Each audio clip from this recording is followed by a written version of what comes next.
Hi friends, good morning. இன்றைக்கி ஒரு Friday vlog தான் பார்க்க போகிறோம். இன்றைக்கி பார்த்திங்கன்னா காலையில் ஒரு ஏர்லி 5:30 இருக்கும் மார்னிங். ஆனால் பார்த்திங்கன்னா ஆல்மோஸ்ட் விடிஞ்சிடுச்சு. ஏன்னா அப்போ தான் எல்லா வேலையும் நம்ம சீக்கிரமாக முடிக்க முடியும். இங்கே பார்த்திங்கன்னா தெரியுது தான் நான் போட்டோக்கால் எப்படி இருக்குன்னு சொல்லிட்டு எனக்கு கீழே கமெண்ட் பண்ணுங்கள். நம்ம செடியில் பார்த்திங்கன்னா பூ பூத்துருக்கு. இது ஆக்சுவலி சீசனே கிடையாது. நமக்கு ஏற்கனவே பார்த்திங்கன்னா ஒரு 2 வாரம் வந்து பூத்து முடிச்சிடுச்சு. ஆனால் திடீர்னு பார்த்திங்கன்னா ஒரு 2 நாள் வந்து சூப்பராக நிறையா பூ பூத்துருந்துச்சு. நான் அன்றைக்கி ஃப்ரைடேவே பார்த்திங்கன்னா எல்லாத்தையும் கட்டி தலையில் வச்சுட்டேன். இந்த செடி வச்சு 2 வருஷம் சரியாக பூவே பூக்கலை. நான் கூட சரி வேஸ்ட்டு அவ்வளோ பூக்காதுன்னு நினச்சேன். ஆனால் நம்மளுக்கு இந்த வருஷம் வந்து நல்லாவே நிறையா பூ பூத்துச்சு. நான் கோலம் போட்டு முடிக்கிறதுக்குள்ளவே சூரியன் வெளியே வந்துட்டாங்க. நல்லா விடிஞ்சிடுச்சு. நான் கோலம் போட்டுட்டு உள்ளே போகிறதுக்குள்ளாரே பார்த்திங்கன்னா இப்போலாம் பாப்பா எழுஞ்சிடுச்சுட்டா. அவள் பக்கத்துலேயே நான் இருக்கணும்னு சொல்கிறேன். அவள் எழுஞ்சதுக்கப்புறம் பார்த்திங்கன்னா காலையில் எங்கள் 4 பேருக்குமே பார்த்திங்கன்னா 4 இது அடுப்பு எரியும். எனக்கு பார்த்திங்கன்னா நான் வந்து டீ தான் குடிப்பேன். மாமியாருக்கு வந்து சத்து மாவு கூழ், பாப்பாவுக்கு வந்து சத்து மாவு கஞ்சி வச்சு கொடுத்துருக்காள். இவர் க்ரீன் டீ தான் குடிப்பார். நான் கன்சீவாக இருக்கிற வரைக்குமே பார்த்திங்கன்னா அந்த சத்து மாவு கஞ்சி தான் குடிச்சிட்டு இருந்தேன். அதுக்கப்புறம் எனக்கு அது பிடிக்கல. அதனால் நான் வந்து டீக்கு மாறிட்டேன். இன்றைக்கி நம்ம வீட்டில் என்ன ஸ்பெஷலாக காலையில் சாம்பார் வச்சுட்டு உருளைக்கிழங்கு பொரியல் பண்ணிவிட்டேன். வெள்ளிக்கிழமைனாலே நம்ம அதுதான் பண்ணுவோம். பாப்பாவுக்கு மட்டும் நான்வெஜ் நம்ம எதாவது எடுத்து பண்ணலான்னு சொல்லிட்டு அவளுக்கு மட்டும் தனியாக வந்து சிக்கன் ஈரல் வாங்கி வச்சு நம்ம சமைச்சு கொடுத்துட்டோம்.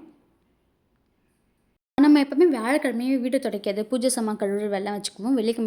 வெள்ளிக்கிழமை எழுந்து நம்ம சமைச்சிட்டு குளிச்சுட்டு சாமி கும்பிட்றது மட்டும் தான் அன்றைக்கி பார்ப்போம். ஸோ அன்றைக்கி தான் அப்போ தான் நம்ம வந்து மனசுலேருந்து கொஞ்சம் ஃப்ரீயாக சாமி கும்பிடலாம். இல்லைன்னா வேலைன்னு சொல்லிட்டு ரொம்ப டைட்டாக போகும்.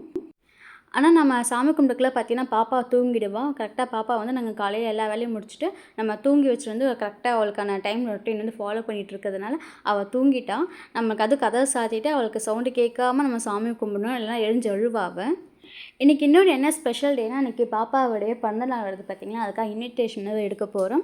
ஸோ டிசைன் பார்க்கலான்னு சொல்லிட்டு நாங்கள் ஒரு ஆஃப்டர்நூன் மதியமாக கிளம்பிட்டோம். பாப்பா காலைல சத்துமாவு கஞ்சி கொடுத்துட்டு அப்புறம் இட்லி ஊட்டி விட்டுட்டேன். அதுக்கப்புறம் ஒரு 12 இல்லை 1 அவள் எழுந்திரிச்சிடுவா. அதுக்குள்ளே அவளுக்கு மதிய சாப்பாடு ரெடி பண்ணுறதுக்கு எல்லாமே ரெடி பண்ணிகிட்ருக்கேன். முடிஞ்ச அளவுக்கு அவள் எழுஞ்சிக்கிறதுக்குள்ளாவே நம்ம எல்லா வேலையும் முடிச்சிடுவோம். இல்லைனா அவளை கிச்சனுக்குள்ளே வர விட மாட்டான். இப்போல்லாம் அவன் ரொம்பவும் சேட்டாக பண்ண ஆரம்பிச்சிட்டான். கிச்சனில் இருக்க எல்லா ட்ராவையும் பிடிச்சி எடுக்கிறது, ஃப்ரிட்ஜை திறக்கிறது, ஃப்ரிட்ஜு சந்தில் கையே விடுறது சொல்லிட்டு நிறைய சேட்டை பண்ண ஆரம்பிக்கிறேன். கொஞ்சம் நான் மோஸ்ட்டாக ஒர்க்குள்ளே வேலை செய்து அவாய்ட் பண்ணிக்கிட்டேன். பாப்பா வந்து தூங்கிட்டு இருந்தா. பாப்பாவுக்கு காலையில் நான் இட்லி வச்சு ஊட்டி விட்டுட்டேன். இப்போ மதியம் பார்த்திங்கன்னா இவர் ஈரல் வாங்கிட்டு வந்தார். பாப்பாவுக்கு ரொம்ப நாள் ஆச்சு நான்வெஜ் ஊட்டி விட்டு.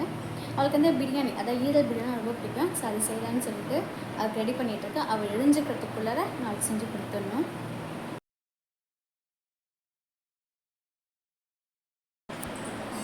ஃப்ரெண்ட்ஸ், இன்றைக்கி வந்து கொஞ்சம் வீட்டு வேலை முடிச்சுட்டோம். ஈவினிங்காக பார்த்தீங்கன்னா மாலுக்கு போகலான்னு சொல்லி பிளான் பண்ணியிருக்கிறது. மாலுக்கு தான் இது வந்து மீட்டிங் விஷயமாக போகிறாங்க, ஆஃபீஸ் மீட்டிங் விஷயமாக அப்படியே உங்களை கூப்பிட்டுருக்கலான்னு சொல்லி போயிருக்காங்க. நம்ம கிளம்புறோம் இன்றைக்கி. ஆனால் இது எல்லா வேலையும் முடிச்சுட்டு கிளம்புறோம். உங்களுக்கு சைடில் பார்த்தீங்கன்னா ஒரு பாட்டு சவுண்டு கேட்கும். பாப்பா தூங்கிட்டுருக்கா. பாப்பா தூங்கினாலே பார்த்தீங்கன்னா அந்த சாங் ஓடிட்டு தான் இருக்கணும், இல்லைனா வந்து டிஸ்டர்பாகி எழுஞ்சிருவேன். ஸோ அதனால் ஒரு இது வந்து அவளுக்கு ஒரு ஐடியா. இந்த சாங் கேட்டாலே அவள் தூங்கியே தான். பாப்பா எழுஞ்சிக்கிறதுக்குள்ளே நம்ம இப்போ ஈரல் பிரியாணி கிளம்பி ரெடி பண்ணி வச்சுருக்கேன். அவளுக்கு ஈரல் பிரியாணினா ரொம்பவே பிடிக்கும். ஸோ இது ஒரு சிம்பிளான ரெசிபி தான். இந்த ஈரல் பிரியாணி பார்த்தீங்கன்னா 2 இயர்ஸ் உள்ள குழந்தைங்களுக்கு தாராளமாக கொடுக்கலாம். பாப்பாவுக்கு நான் இது 8th மந்த் வந்து ஸ்டார்ட் பண்ணிட்டேன். நான் சமைச்சு முடிக்கிறதுக்கும் அவள் எழுஞ்சிக்க தான் கரெக்டாகிடுச்சு. பாப்பாவுக்கு ரெடி பண்ணிட்டோம். பிரியாணி ஆக்சுவலாக ரெடி பண்ணி வச்சுட்டேன்.